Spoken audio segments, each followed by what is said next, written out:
We're seeing iconic names like Macy's, Foot Locker, Bed Bath & Beyond, JCPenney's, Starbucks, Walmart, 7-Eleven, The Body Shop, Family Dollar, and many more franchises shuttering locations. Dollar Tree is closing 1,000 stores. The Dollar Tree? When a dollar store chain starts shuttering its doors, that's when you know it's bad. It's like when a Waffle House boards up for a storm. That is the exact time that you know it's time to panic. Walgreens plans to close 1,200 of its underperforming locations. By 2027, 1 in 7 Walgreens locations that are open now will be closed. Walgreens has just announced it's going to be closing a staggering 1,200 stores over the next 3 years. And they're not alone. CVS and Rite Aid are following suit with similar plans for the near future. And this is just the latest in a wave of closures hitting major retailers all across America.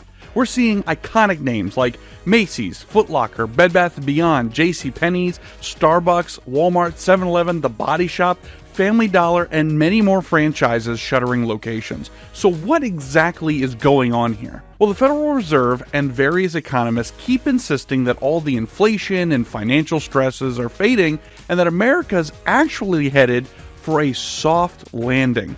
They want us to believe that everything is fine, but when we look at the retail landscape and the job market, we see a very different story.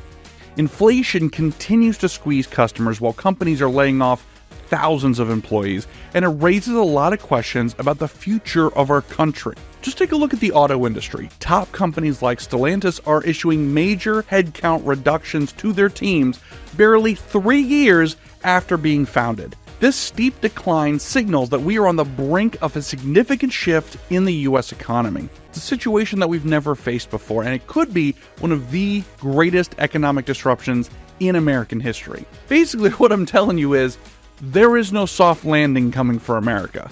There's not going to be some kind of magical leap back to the economic conditions of 2017 or 2018. The world we're walking into is completely different. But let's take a closer look at Walgreens. So the company plans to shut down about 25% of its stores, so 1,200 out of approximately 8,700 locations by 2027. Now that's not just a minor adjustment, it's a clear sign of deeper issues at play. Recently, Walgreens reported fiscal fourth quarter sales and adjusted profits that actually beat Wall Street expectations. So then why are they planning to cut 500 stores by the end of fiscal 2025 alone? Well, these particular closures are expected to boost their earnings and free up cash flow for Walgreens immediately. But hold on a second. It's also been reported that over a quarter of their locations are already considered unprofitable. And as the economy worsens, you absolutely better expect even more stores to be cut before too long.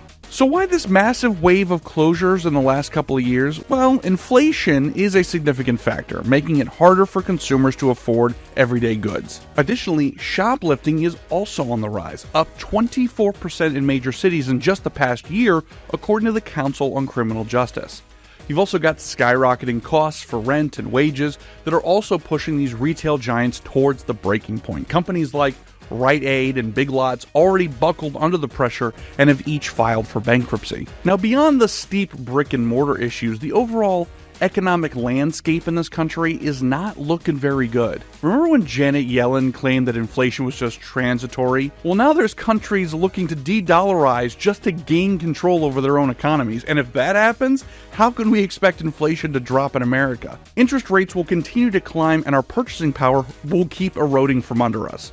Now, for a deeper dive on the inflation crisis and the state of the dollar, be sure to check out our CEO Ari Page's recent analysis. Change is coming, folks, whether we like it or not. And it's not just Walgreens. Other major chains are also closing locations at, frankly, alarming rates. Just last week, America's Diner Denny's announced that they're closing 150 restaurants in the next 12 months. And my first question is, where do you expect high school theater kids to go late at night and order mozzarella sticks and milkshakes after their production of Into the Woods? Huh?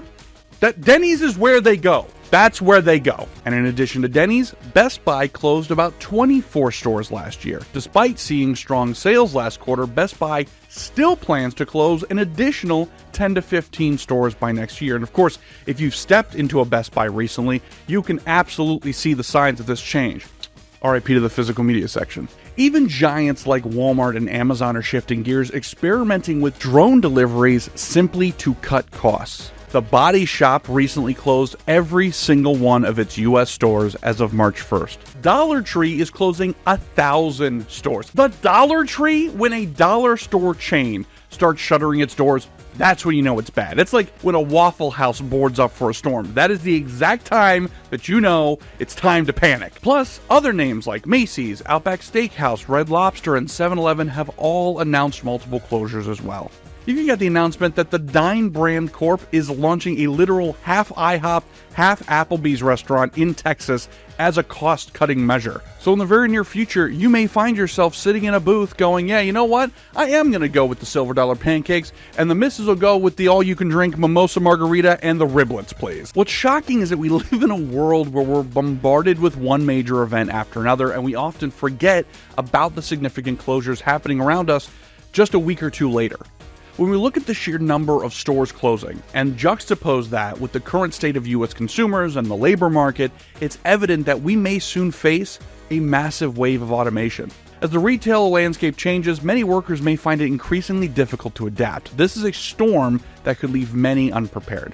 So what do you do in this unpredictable environment? Well, it's crucial to keep an eye on your finances, understand how you're managing your money, and prepare for the changes ahead. And now is the time to really start putting the wheels in motion on whatever your small business idea may be. Because people still want to spend, they want to make a difference, and because these giant franchises have lost the plot, there's actually growing opportunity and space available for small businesses that have got the drive. So let's discuss this in the comments below. I would love to hear your thoughts on these closures and what you think about the future of retail in this country. Hit that like button to help spread the word and educate more people on what is really going on right now. And for more insights on inflation and the future of the US dollar, make sure to click the link in the description to see our video on that. And until next time, stay informed and take care.